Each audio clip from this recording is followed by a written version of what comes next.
You are entering the cosmos.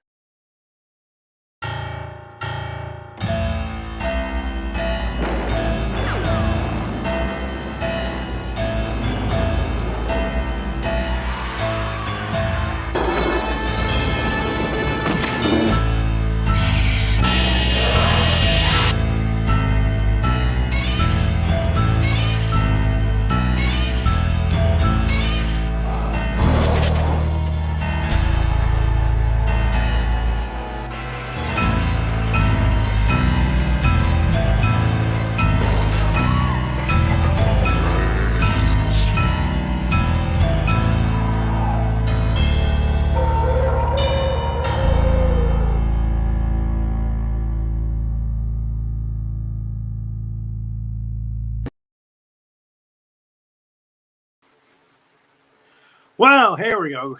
Hey, cadets, welcome to another episode of General Howitzer's Big Monster Briefing Room. Running a little early today, which is a surprise. And I know you're looking at the hat going, oh, wow, what happened there? And now for something completely different. We have to talk about the hat. We have to talk about the hat. The cadets are going to have questions about the hat, General. Tell us everything about the hat. Are they going to see the hat again? Is there going to be merch about the hat? What is the hat? No, we're not merching this hat. This is my Aussie Bush / golf hat. But what is the purpose? What is the purpose of this hat on this occasion? Is it a special hat? There are no purposes on this hat. Okay, I just wanted you to know that. Are we sure? Okay. What kind of tea purposes? No purpose. Flipper. No, there's no purposes in this show. Yeah. Okay. Yes.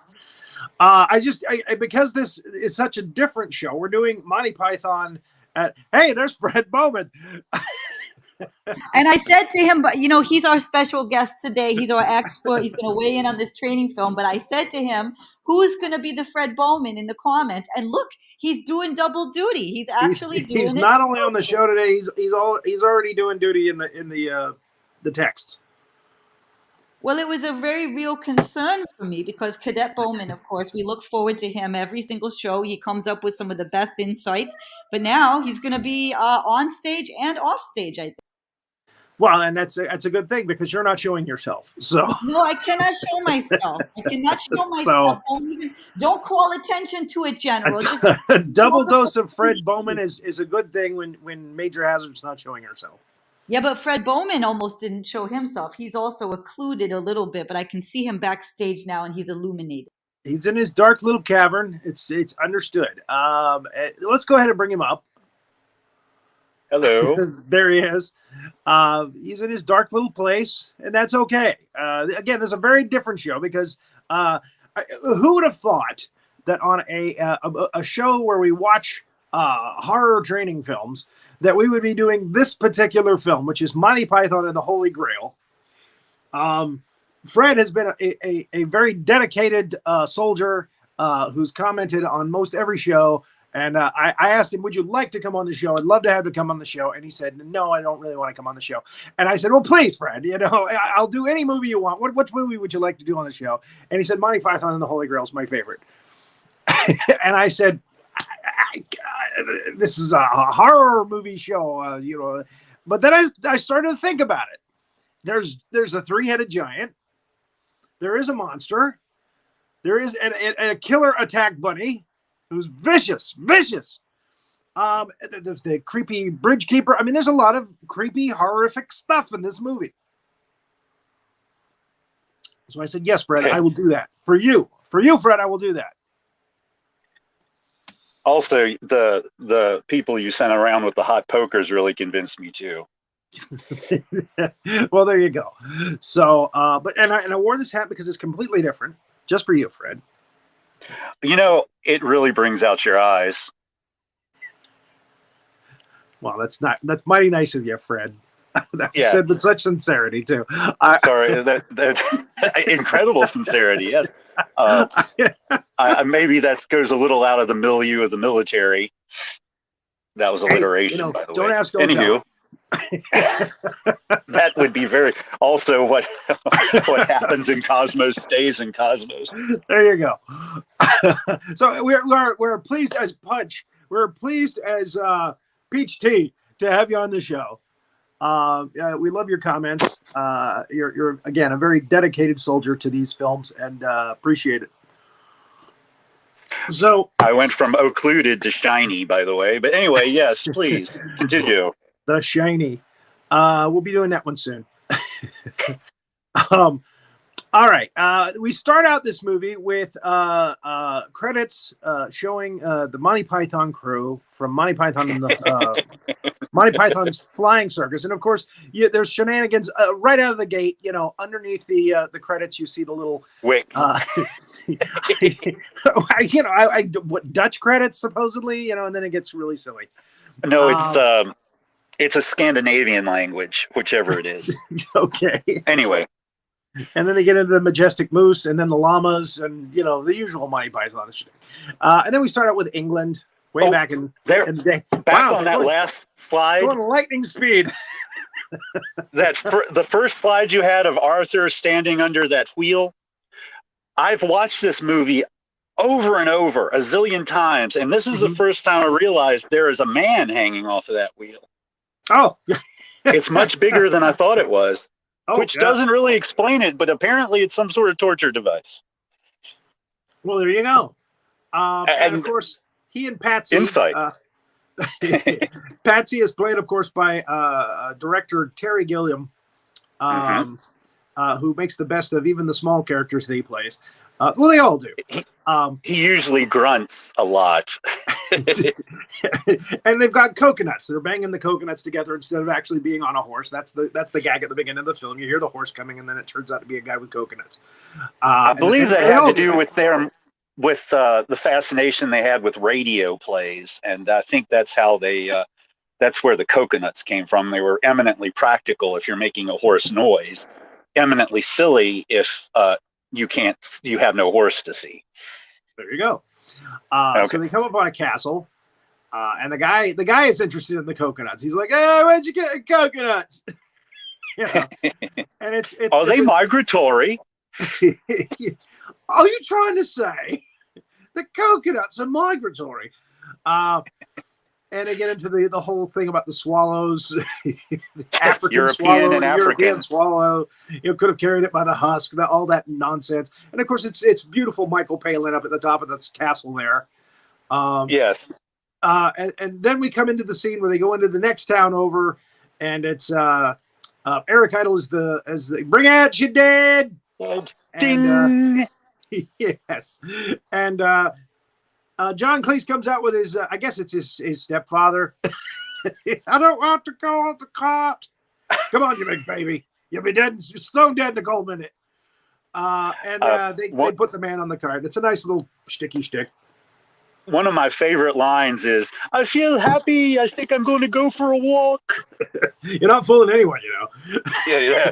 I got that backwards, but I do that. I feel happy. Anyway. And that's when I hit him over the head. Come on, do us a favor. Cart won't be around till next Tuesday. Oh yeah, come on. So he pays him, and he takes the old man away on the cart. And then the king goes by, and he sees Dennis, and he says, "Old woman," and he goes, "I'm a man." He goes, oh, I'm sorry. But I can't just call you man. He goes, "Well, you could have called me Dennis." And again, it's Michael Palin doing his thing. Michael Palin is a stutterer, by the way. He stutters when he doesn't play a character.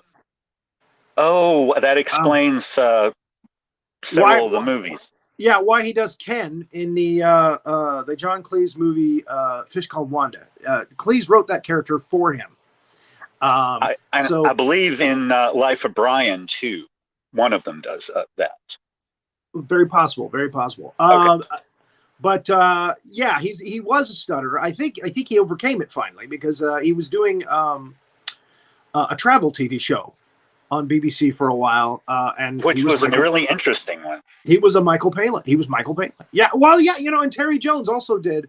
Terry Jones was a professor in England teaching history, and he did a history show for a while, which was also very entertaining. Which he said that. They were really kind of making fun of the conception of the Dark Ages in this movie because for the vast majority of people, the Dark Ages weren't as dark as, rummaging around in filth. Yes, which is happening in this scene. And Jones and Gilliam split directing on this movie because they could work on the least amount of sleep. So, and Gilliam, of course, does all the animation that we see in the film. And I believe Gilliam would he waited all day for the light to be just right. And the other director was like, okay, cut it, let's go. Yeah, Terry Jones. So Terry Jones. Yeah. Gilliam was notorious for going way over budget on his earlier films. So much the studios didn't want to touch him. But eventually, when he did The Fisher King, he started learning how to scale his budget back. That's a good one. Yeah. Oh, are you trying to say Time Bandits went a little over budget? Yeah, a little bit. and Brazil also. Oh, that was really notorious. Indeed. So Dennis goes into this thing about, some wonderful filth down here. The politics of the time, and Arthur explains that he's the king, and I didn't vote for you. And he's like, well, no, you don't vote. I thought we were an autonomous collective. And he talks about the Lady of the Lake handing him the Excalibur from the water. And of course, Dennis is making fun of him, saying, I've always said that, it threw me away. It put me away. Yes. And so Arthur gets very angry, and he's like, shut up. Shut up. Who does he think he is? Shut up. That's very good, by the way, General. Well, thank you. And in the next slide, we see him wrestling with Dennis.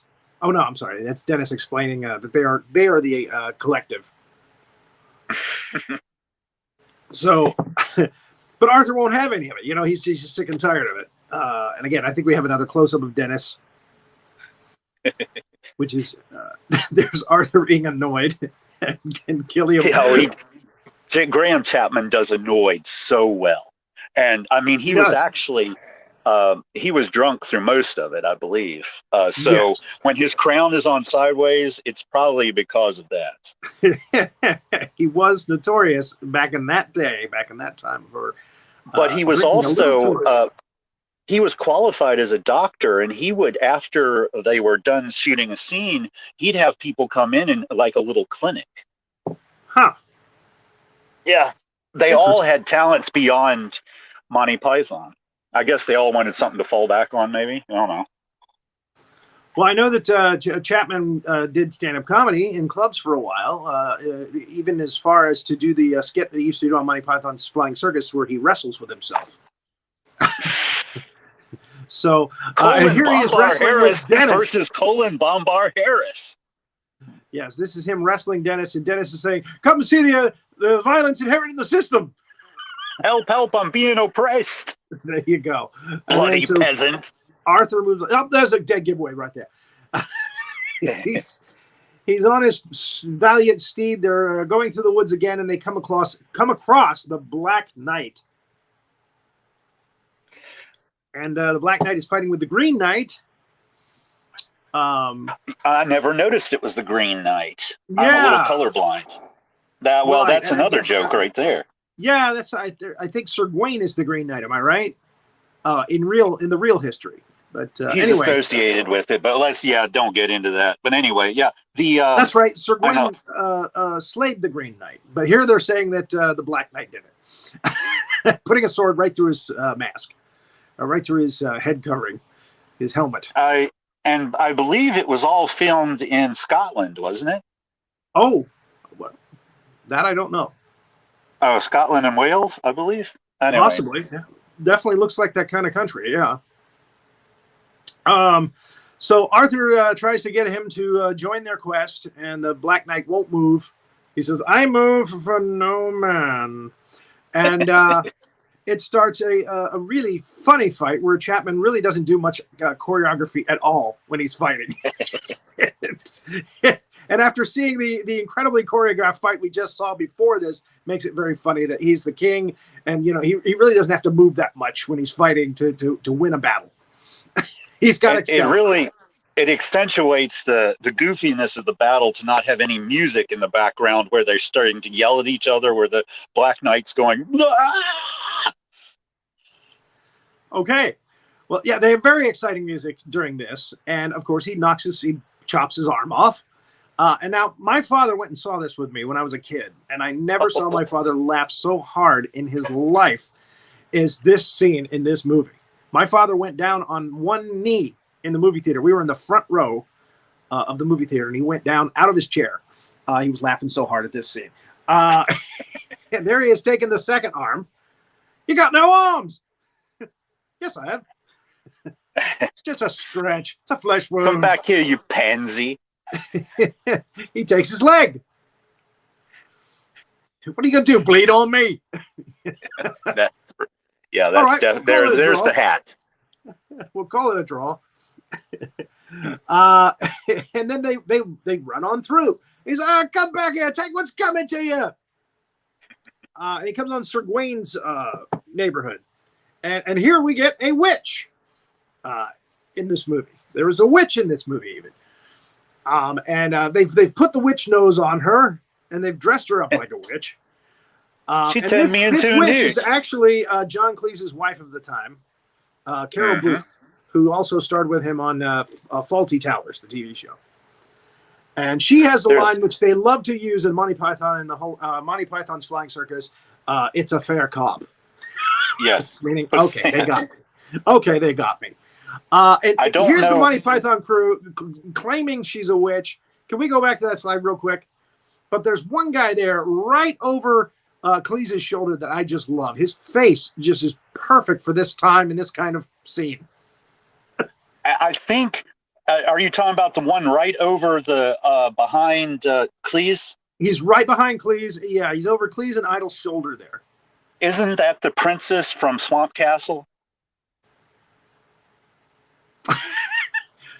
The princess from Swamp Castle. Oh, I don't think so. I could be wrong about that. Maybe you're right. But anyway, just a wonderful, wonderful face there. And Indeed. He says, he goes through his logic of, what are witches made of? And they're made of wood. Well, what do we do?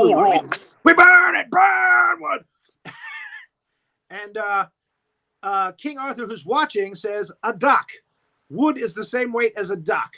So they say if she weighs the same as a duck, she's a witch. And they put her on the giant scales, and there she is saying it's a fair cop because the weight, she is the same weight as a duck.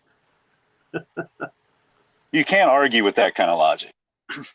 I mean, literally, you can't.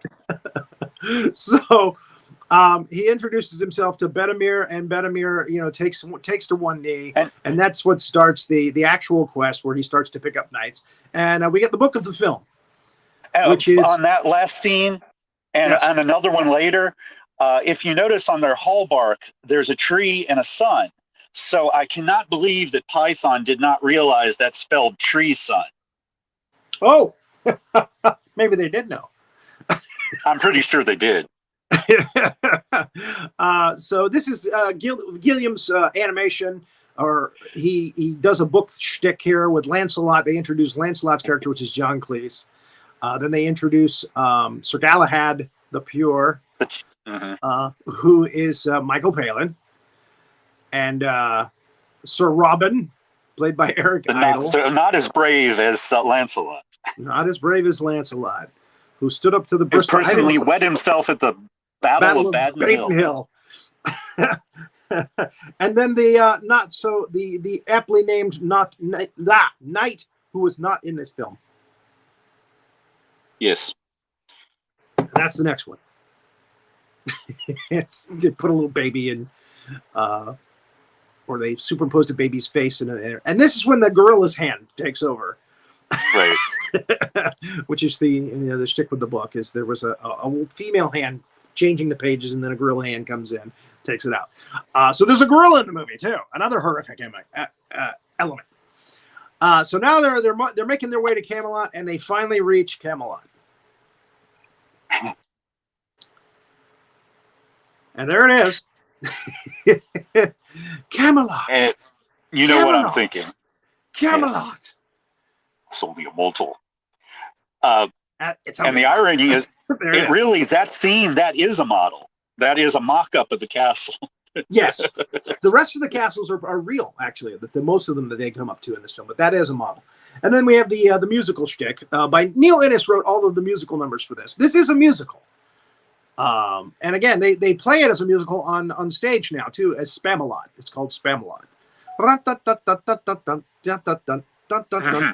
And Innes sat down with Eric Idle, and they tried to come up with as many words as they could find rhyming with Camelot. And you get I have to push the Pramalot. We eat Spamalot. Ham and jam and Spamalot. I mean, there's a lot of things they came up with. I mean, dozens of things that rhyme with Camelot, and that's what made the song funny. Yes, it's they are indefatigable. Yes. Yes. So Arthur says, let's not go there. It's a silly place. Which is a typical Graham line. So, nope. It's too silly. Move on. Come on. And then they meet God. A vision from God. Who I believe is Karl Marx. Is it? That's interesting. Yes. I was wondering who was the model for that God. And the God shows him the Holy Grail. Can we go back to that just real quick? Oh. And I love the line, good idea, Lord. Of course it's a good idea. Yes. That's one of my favorite lines of the movie. Of course it's a good idea. Well, stop it. So we start the quest for the Holy Grail. Because if God had to speak to real people, that's probably how he would be. They originally wanted to have original music, but they ran so low on budget, they had to go for stuff that was not copyrighted. Really? Interesting. Yeah. Interesting. I thought all of it was original music. Very good. So they're the Python theme is Sousa, I believe. It's a Sousa march. That's correct. Dun, dun, dun, dun, dun, dun, dun, dun, dun, dun, dun, dun, dun. Yeah. Yes, indeed. So now actually I can believe that on the intermission music that they do. That little organ piece. They come across the French castle. The castle that is run by the French, and it's Cleese up top with his buddies. And they're not too keen on these French these English types. So they catapult a cow over to kill one of them. They actually did that they would catapult human dead bodies into the fortress at the time. That's where they got their inspiration. Yep. Well, yeah. Faites des vaches, quoi? Faites des vaches, quoi? Get the cow. Oh, oui, the cow. So, Benamir has a plan. They're going to create a giant rabbit, put it outside the castle. They're going to take the rabbit in the castle, and Arthur says, okay, what now? After they take it into the castle, he goes, what now? He goes, well, Lancelot and one of the other knights and I will pop out of the rabbit at night and take them completely by surprise. And, of course, they're still out there. So they catapult the rabbit, and it kills a character Neil Innes is playing. Sir Robin's minstrel. Well, he's Sir Robin's minstrel, but he was also this poor guy that's supposed to be like a patsy character, that's carrying one of the knight's outfits or things. Yes. So anyway, we just missed she is just zooming through here. You got something to do after this? The famous historian who gets his neck cut by a knight who looks suspiciously like Lancelot. The dangerous Sir Lancelot. The dangerous Sir Lancelot. And the tale of Sir Robin. And it looks like dirty work is afoot. There's a giant lance thrown through three knights in a tree in the next slide. Uh-huh. And Robin's minstrels, if you can see that, and Robin's minstrels are, playing songs about him being valiant and, wonderful knight, fearless. And they come across a three-headed giant. Yes. Yes. And the three-headed giant. Some of that is alchemical, but I'm not. I haven't traced it down yet. What's that? I think it's alchemical symbols, some of it, but I'm not entirely sure of what. You're talking about the what's on its tunic? What I love is the two giant shoes. Anyway, yes. The two giant shoes are what I love about the outfit. like they have these gigantic feet. And that's the three probably heads are the always budget fighting right each other there. and bickering each other. Yeah. And Robin's minstrels are like, here to fight and shut up. I am a knight of the round table. Oh, a knight of the round table. We should kill you then. Well, let's kill him after we have tea and biscuits. No, not biscuits. They're going on and on with each other. And Robin scampers off. Him and his crew. He buggers off, yes. He's buggered off. So he has. So, and there he is, not Classic. there. it's an empty scene. The giant's by himself. And of course, the minstrels are making fun of him. He ran away, away. So we move to the tale of Sir Galahad. And again, this is all like Monty Python sketches strapped together in a story. You should do the flying circus next. And Galahad sees what he thinks is the Grail in a window. It's a light that's coming from a window that's Grail-shaped. And he comes across... Grail-shaped beacon. Yes. And he comes across the castle. I can't remember what the name of the castle is now, but it's not a very good name. It's the Castle Anthrax. Anthrax. Castle Anthrax? That's the best thing about Palin's performances, his reactions to things. He says they've already got one. If you notice, there has to be some reason. You have a castle of all women, and then you have apparently in the forest later a group of all men. It's it's that dichotomy there. So it's a castle of naughty girls, and they're trying to get Galahad the Pure out of his clothes. And they're all. She says, "What is it? There's like 200 girls, 19 to 21."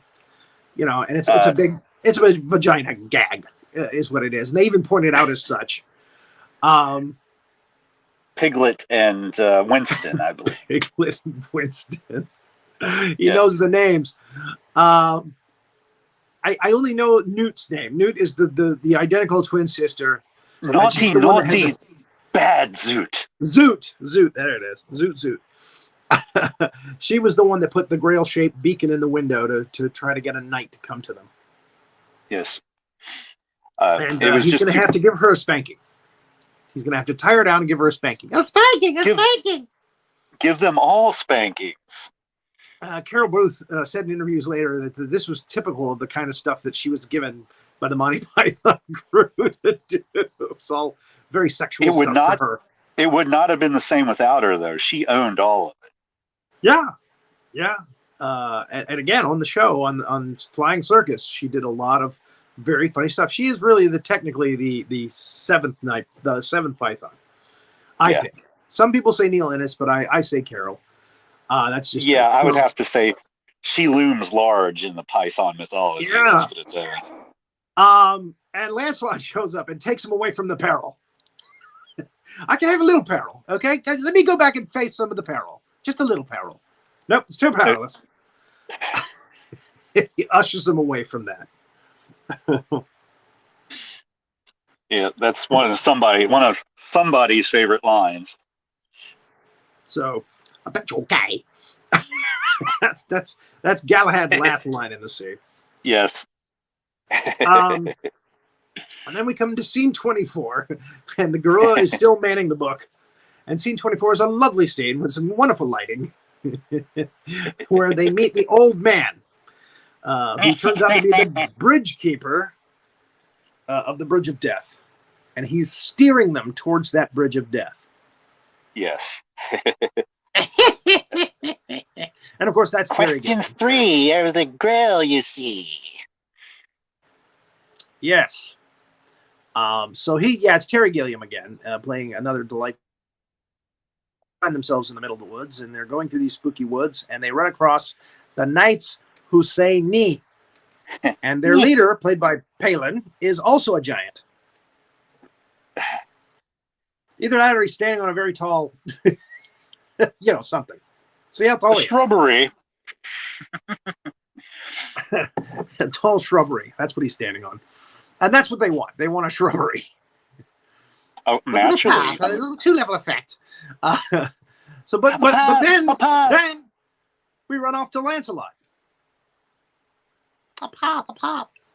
And this is probably Terry Jones' most delightful character playing the son. Herbert, I'm Herbert. And Penland's playing the father. He does it Scottish. And son, someday all this will be yours. What, the curtains? Swamp Castle. The first one burned the first one fell into the swamp. Second one fell into the swamp. Third one burned down, then fell into the swamp. But the fourth one stood up. But the fourth one stood up. And he does the shtick here with the two guards, played by Graham and Eric Idle. They are so dumb. They're incredibly dumb. And again, this is very typical of British sketchy humor. And Terry writes, barely looking at it, writes a little note, fastens it to an arrow, and shoots it out the window, all the while smiling. And Lancelot's passing by with, I think it's Patsy. Yes, it's Patsy. Yes. No. It's not Patsy. It's Concord. Sweet That's Concord. Right. Patsy is Gilliam at the beginning. That's right. This is Concord. Message for you, sir. Stiff upper lip, right? It appears that Concord has died. But when it comes to it, the time where he has to leave, Concord comes back alive. And he goes, "Well, I'm getting better." And that's a standard. It's a run-on gag in the movie. Well, I'm getting better. Yeah. I feel real good, actually. I feel very good. I think I can get up. And these are the two guards at the front gates of Swamp Castle. And they keep seeing the same shot of police running toward the castle from very, very far away. They show that shot like 4 or 5 times. And so nice, they have the roses around their helmets for the wedding. Yes. They're all dressed up for the wedding with the roses, the flowers. And then he's right on top of them. He kills them both. And goes into the castle, kills a lot of the wedding guests, creates all kinds of havoc. Dun, dun, dun, dun, dun, dun. I gotta love that scene. Kicks the bride right in the mouth. Ouch. Makes his way upstairs, and then he realizes that it's not a maiden that he's saving up in the tall tower of the castle. It's actually just Herbert, little old Herbert. He stabs all the women dancing in a circle too. Oh. It's just horrific. Anyway, yes. He says, it's dangerous, Sir Lancelot. Sorry, I thought your son was a woman, and the king says, "Well, I can't blame you for that," or something. I can understand that. Yes. Yeah. And huge tracts of land. Huge tracts of land. She's got huge tracts of land. So he sees that it's Herbert, and it's not really what he thought, and he's a little embarrassed because he killed all those people to get up to the tower there. Herbert has actually made a rope out of bed sheets. He's out the window already now, and he's like, "Come on, join me. We're gonna escape." And the father cuts the rope. And we hear as they walk out of the scene, we hear the wonderful little thud that Herbert makes when he hits the ground. Oh! When he hits the swamp. Yes, that's it. So, he brings Lancelot out. There's the bride. She's been kicked in the face. Poor thing. And he's trying to work a deal where he gets Lancelot. The brave and dangerous Lancelot. He's gonna marry Lancelot to the bride. But then Herbert shows up. Lose a son as much as gain a daughter. Yes, an illegally binding contract. And then Concord shows up, and they escape. They exit with Lancelot dangling over the crowd. It's his idiom. Yes, his idiom, in his own idiom. The king and Bedivere go to town. They meet the old crone and Roger. the shrubber, as it turns out. And they get the shrubbery for the Knights of Ni, who are very happy. But they're just yanking Arthur. They're going to get him to do more and more stuff for them before they're done with him. Luckily, Robin shows up. They start saying the word "it," which is the word that the Knights of Ni cannot. Yeah. Yes, the Knights of Ni cannot hear is the word "it," and it drives them nuts, and they end up getting out of the scene by saying "it." Now the police have shown up because the guy who got his neck cut, the noted historian. Professor. Yes, the historian, and they're investigating. They're getting close to Arthur and his group. Father, who, when it looked as, the scene where the father dies, they actually kill the father of the bride, so that the icy cold hand of death upon him. Ooh, he's dead. That was one of the times when he's getting better. I think he could pull through. And then we have another nice little animation from Terry Gilliam where they eat Robin's minstrels, which is a great laugh in the movie. Everybody goes, "Yay! Yay!" I swear that blue windy guy looks like something else entirely. But anywho, moving on. Yeah, well, you're probably right. Again, Gilliam took a lot of liberties with his artwork. So now they meet up with the Enchanter, known as Tim, played by John Cleese.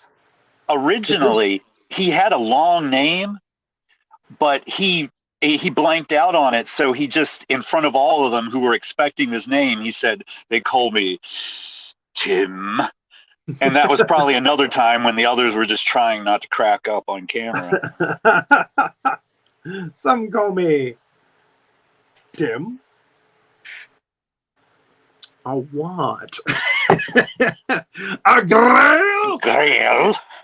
He makes him very Scottish for some reason. For no apparent reason, he's a Scottish Tim.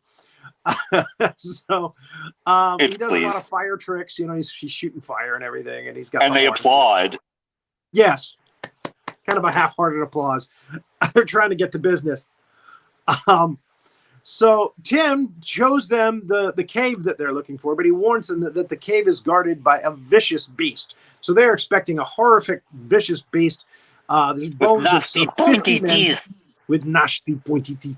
And the bones of 50 men are strewn about the opening of the cave, and it turns out to be a rabbit. Well, behind the rabbit. It is the rabbit. Boss, go chop his head off. And Boris is the first victim here at the cave. They lose 3 knights here at the cave trying to kill the rabbit. Kill the rabbit. It's Scottish because the rabbit is a dish there. Interesting. Interesting. My Facebook user. So there's Boris off to kill the rabbit. The rabbit takes his head off immediately. Facebook user through the neck so badly. His head falls right off, which I find very amusing. That rabbit is dynamite. That rabbit is dynamite. Spilled a lot of blood. So they attack it full head on, the group. And again, they lose 2 more knights. This thing is just zipping around, biting people. Just mortally wounding people, killing them. Run away! Run away! This is the second time that King Arthur asked them to run away. They had to run away at the French castle as well. Yes. Run away! Run away! That was his retreat. It's not such a bad, discretion is the better part of valor, after all. So here they are attacking. I told you! I told you! Oh, but it's just a little bunny. Yeah. And there he is. And that's funny, too, is when they do the second attack, the rabbit is all white again. There's no blood on him. Again, this is in sequence. He's a vicious and very hungry bunny. Evidently. Again, he's zipping through these guys. And there's where we get the pictures of Robin trying to avoid him that we use in the book. from the Chicken of Bristol and all that mess. So they retreat. Run away, and they ask Brother Maynard, who's with them, for the Holy Hand Grenade. Yes. Now we do have the Holy Hand Grenade. This is a callback. The Holy Hand Grenade of Antioch. You are correct. This is a gag that goes back to Monty Python's Flying Circus, where they had a show where they were blowing up animals. They're blowing up cute little fuzzy furry animals on the show. So that's where this came from. So whoever wrote that probably wrote this scene. Michael Palin does a little reading from the book, from the good book, about the Holy Hand Grenade, saying you should count to 3, not 5. 6 is right out. You know. And oddvox and sloths and anchovies and orangutans. Yes, there we go. It's a funny bit. And again, he has this. Palin, again, having a speech impediment, being a stutterer, it's funny that a lot of his characters have different kinds of speech impediments. And in this one, he has a lisp. The father has the lisp. In The Life of Brian, there's the rabbit blowing up. A nice little mushroom cloud there. And that's real. And the police hear it. And the police are at the scene of the shrubbery. You can see that the shrubbery has been kicked aside, evidently. And the police are there, where the Knights of Knee were standing. So they're getting close. Yes. That may be Graham Chapman to the left. I'm not certain of that. Could be. Could very well be. They reduced it. Anyway. They all played the Castle of characters. So they come to this... the Cave of Carbanag. The Cave of Carbanag. And of course, they've got Brother Maynard with them, so he can read Aramaic, and that's what's on the walls. That's what they're looking for, is these cave paintings, to tell them where the castle is, where the Grail, where to find the Grail.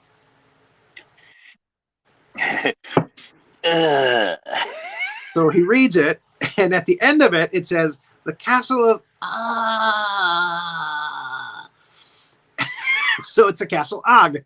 And that's when the monster shows up. And this is a Terry Gilliam monster with many eyes. Is it the Blackbark Beast or something like that? I'm not... it's awful, yes. And nasty big pointy teeth. It chases him around. And the way out of this scene, or the way that they get away from this, is the animator has a heart attack. They show Graham Chapman at his desk, late at night, dark. It's dark, and he keels back over where his feet are standing straight up. And if Bethy Allen is still watching, that's kind of like the holographic universe thing. And the beast just disappears. Yes. They never did that with Godzilla. No, they had to use oxygen destroyers and shit. They probably could at least hit the guy in the suit with the kneecaps with a tire iron, but you know. Anyway, moving on. So the police find the rabbit carnage, and so they're at the cave. These guys have just gone out the back end of the cave, and they find the Bridge of Death. And the keeper of the Bridge of Death is the guy from scene 24. I think it's 24. Would seem to be something like Odin. And he asks them 3 questions. And alternately, he asks them their name, their quest, and their favorite color. But if you're the unlucky one who gets the odd number, then he'll ask you, and again, Lancelot answers the question easily, goes across the bridge. But note that Lancelot does get across easily because he answers truthfully. There's nothing... Correct. There's nothing beyond the surface of Lancelot that isn't true. Even if he's a stone cold killer, he is certain of what he's doing, where Robin is not. Aha. Okay, so it's not just a number thing. the bridge keeper can see into your soul. Interesting. Never heard that theory before. So the bridge, Robin's like, oh, that's easy. Let me do it. He goes up, and he says, "What is your name?" Oh, Sir Robin of Camelot. What is your I seek the Grail? He goes, what is the capital of Assyria? I don't know that. I do that. And whoop, he's cast into the gorge of eternal peril. Isn't that the question? Isn't that? Oh no, okay, I'm remembering now. Yes. Yeah. You need to. is the Something's capital of coming Assyria. up with Arthur. Mm-hmm. And then Sir Galahad goes up, and says his favorite color is yellow. No, blue. And before he can even get the word blue out, he's up and over and into the gorge of eternal peril. So that's actually the bridge keeper going into the gorge of eternal peril, because he asks the king, "What is the airspeed velocity of an unladen swallow?" He goes, "What do you mean, African or European swallow?" And the bridge keeper says, "Well, I don't know that." And he goes off into the bridge. You need to know these things when you're king. You need to know these things when you're king. And then we have an intermission for no apparent reason except to put an extra minute on the film, because it's a long. It's like a minute or two. They get across the bridge of death. Yes. They're looking for Sir Lancelot, and he's up against a police car. They're already over there. They're questioning him. So the king and Bedemir are the only two left, and they get to this river, what have you, and a ship shows up to take them to Castle Ag.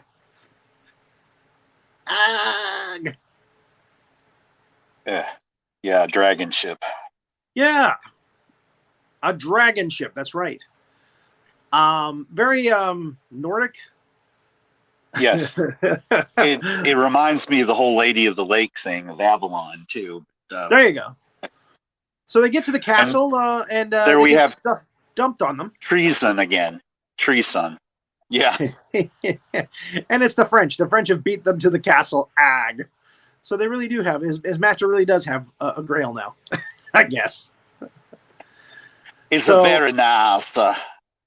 They go to try to invade the front door, and of course they get mud and crap dumped all over them. Hey, you big dogs! Yeah. I will insult you again. You nasty British knickets. They march off. They actually, and this is really weird, is they actually walk all the way across the lake there. Yeah. They don't take the boat. They just walk across, which means they could have walked over in the first place. They didn't need to take the boat. And this is the same movie that has horses with coconuts. You know, we kind of just let them have that. So they just walked across the water. Arthur can walk on water. And he meets up with his troops. And there are lots of them. He's got a lot of troops. The big finish. That have rallied up.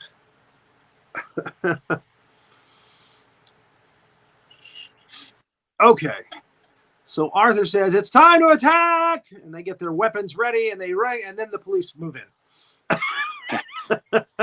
Yeah. Only the first time I saw that, I was like, what? And then the police take Arthur off first, because the woman who is the witness, the wife of the professor, whatever the hell he is. Historian, yeah. Historian, God darn it. She points the finger at Arthur, saying he's the one. She fingers him. They take away. And I just remembered one thing. Arthur is the only one that has chain link armor. The rest of them have wool painted. Ah, interesting.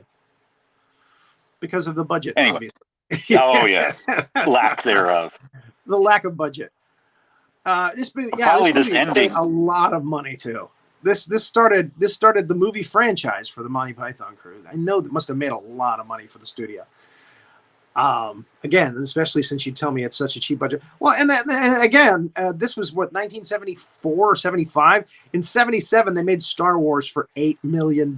Just $8 million. You know, and look at all the money that franchise has made since then. So the last thing we see is the policeman coming to the camera going, "All right, shut that off now. Shut it off."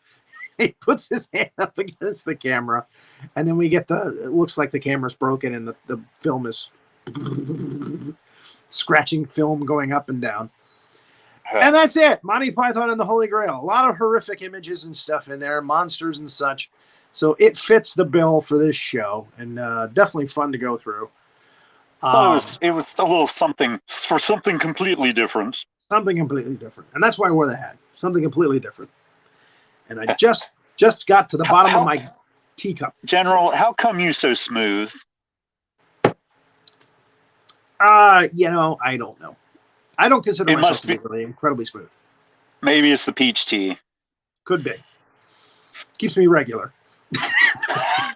That's my Thanks. story. I'm sticking to it. So, but much obliged It's for a fair saying call. so.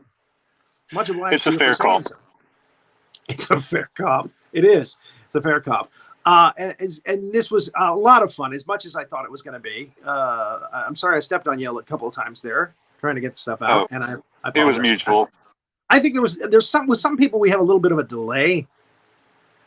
I've always been a late bloomer. So, but let's discuss Python a little bit since we've got some time. Okay. The movie that came after this was Monty Python's Life of Brian.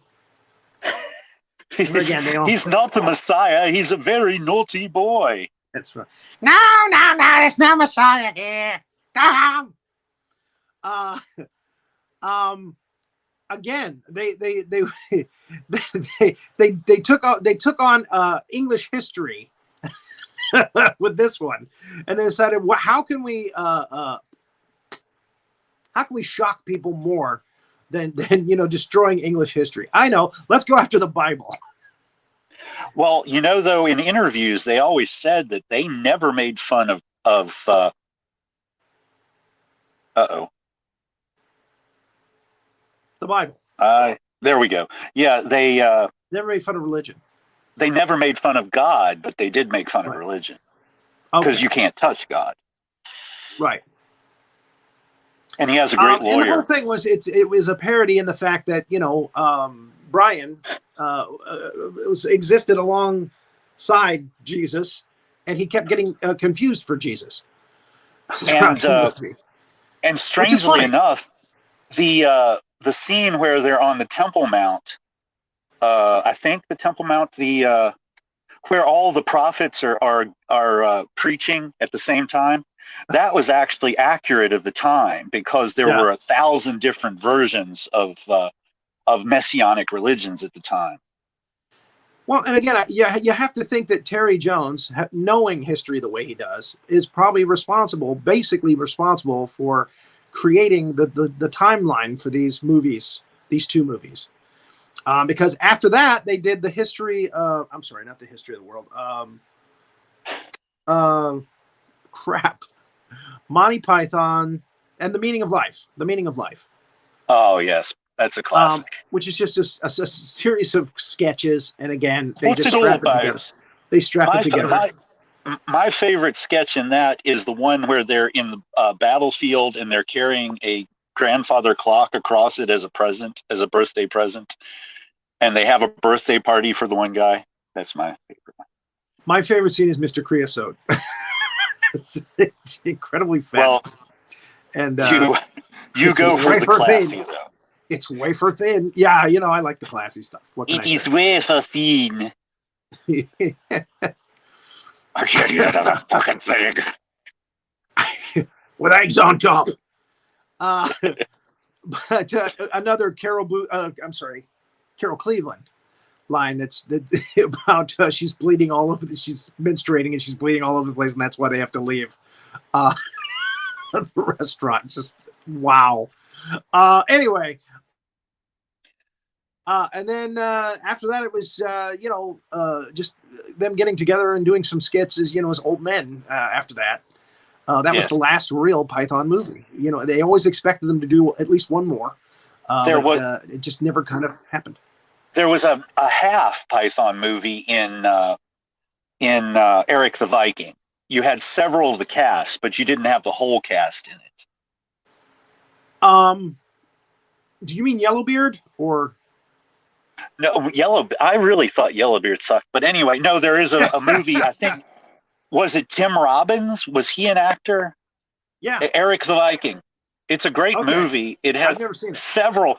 Oh, and another one as an honorable mention for like half the Pythons might be the Ruddles, too. Yeah. And they actually did make a movie about Graham Chapman. Where each one of the Python guys did like a sketch as part of that. I need to see that. Yeah, it's interesting. It's supposed to be an autobiographical or a biographical film of his life, Wink, but you gotta take it, with a grain of salt. But I feel that some of it was actually accurate. That a lot of it was actually accurate. So anyway, I think so. They would be with them. Yeah, so a lot of fun. The most bizarre stuff would be accurate. And again, they did the live at the Hollywood Bowl, and they did another one without Graham. I think it was at the comedy festival in Toronto. In any case, and that's when actually Eddie Izzard kind of joined with them. He interviewed them, and they did some sketch work, I believe. In any case, an incredible body of work, and again, we're glad that we were able to cover this particular thing on this particular type of show, and it's all because of you, Mr. Bowman. Will we be doing it again? Welcome. Because the fans want to know, the cadets want to know if we'll be doing any more Monty Python. This one I could get away with because there are monsters in the film. I'll have to see what I can find. I'll have to look and see what I can find. But Greg just brought up a good point. What about Young Frankenstein? Young Frankenstein, we can definitely do on this. That's a great idea. Yeah. He said Mel Brooks films, and I'm thinking that would be a perfect fit. Well, there you go. We can have Fred Bowman on again when we do Young Frankenstein. Perfect. Or Greg. or Greg. Or both. And Jamie Bennett is our Frankenstein expert, so we might have her on there as well. Uh-oh. I won't get to talk that much. I'll just let you guys talk. I don't know why. Rory Penland has got a movie out that he wrote the original screenplay for. It's called Deadly Species. And we're coming up on our 50th episode soon, and we're going to do Deadly Species for that episode. And I might invite several guests to that to kind of comment on. And of course, nobody has seen it. Nobody's seen this movie. And I have again, not. The best critique on the movie was titled Deadly Feces. So don't expect too much. But it is from one of our fans. He wrote it, and that's something. Oh. So we decided to dedicate our 50th episode to that. And it might involve Rory sending copies of that movie to the guests beforehand so they can see it. So we can have spontaneous commentary. There you go. All right. Well, thank you, Major Hazzard, for making this run so smoothly. Thank you, Mr. Cadet. Thank you very much. And Drunkles is tomorrow on SDF. We're going Drunkles. Hey, yeah. Indeed. Yeah. So enjoy I'm sure we're all going to be watching that. Yes. Thank you so much, everybody, for coming. Next show, we're going to be doing the colorized version of the earliest King Kong movie, I think is 1933. So, yeah, that will be next Tuesday. Awesome. And so then burn it down with Tom Fisher at 9 p.m. on Monday. So Correct. You definitely want to plug that. Good night. Thank you, Mr. Bowman, for coming on and having some fun with us. Thank you. And everybody, keep an eye out for those big monsters out there.